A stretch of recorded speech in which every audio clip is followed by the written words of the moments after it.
Ladies and gentlemen, cheat meals. Should you take cheat meals? Should you take cheat days? Should you not take any cheat meals at all? That is what I'm discussing today. And the first, obviously, topic is for extreme weight loss.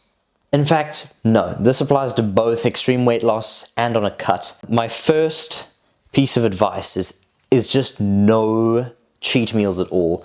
And the reason I'll say this is because why would you want a cheat meal if it only resets your progress and it reminds you of what you're missing out on? Because the biggest reason we want to have cheat meals is because we miss what we used to have, those nice, tasty, sugary, fatty foods that we like to indulge in. And we basically just reminding us of how much we miss that by having more of it. So the less you have it, the less you'll miss it because the less you'll be reminded of it. That's a good mental trick.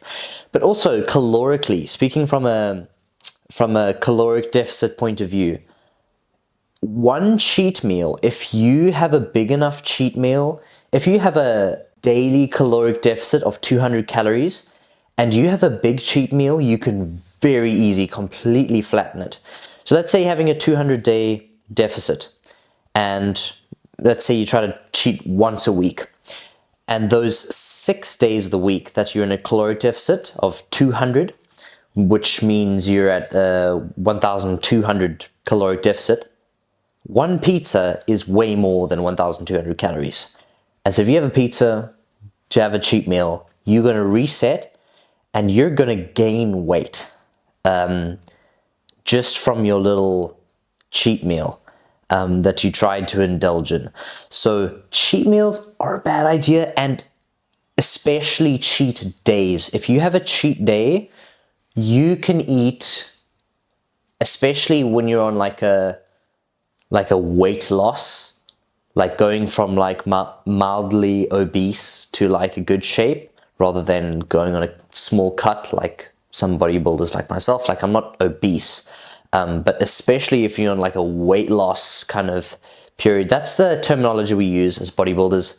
A cut is just losing a bit of fat, but a weight loss is when you have someone who's either really obese or a little bit like overweight, you know, and they're trying to lose some weight, but a cut is just shredding down a little bit and getting a little bit leaner. So in the context of weight loss, you can reset weeks of progress with a cheat day.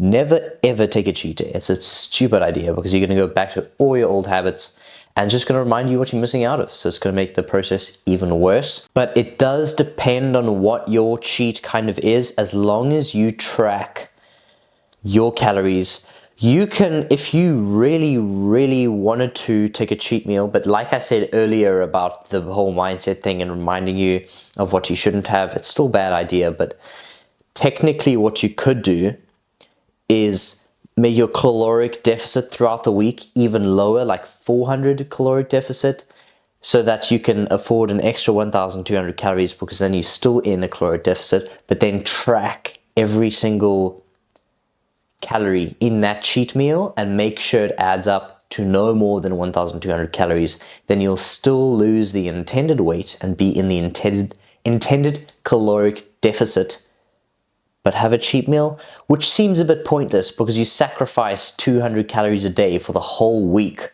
just to have a bit of a cheat meal, just to miss it even more for the next week. Cheat meals, bad idea, ruins your mindset. Anyway, here's the next video. YouTube thinks you'll love this. I think you'll love it too. So, and YouTube knows you very well, better than I do. So give this a watch and I'll see you guys in the next video. Peace.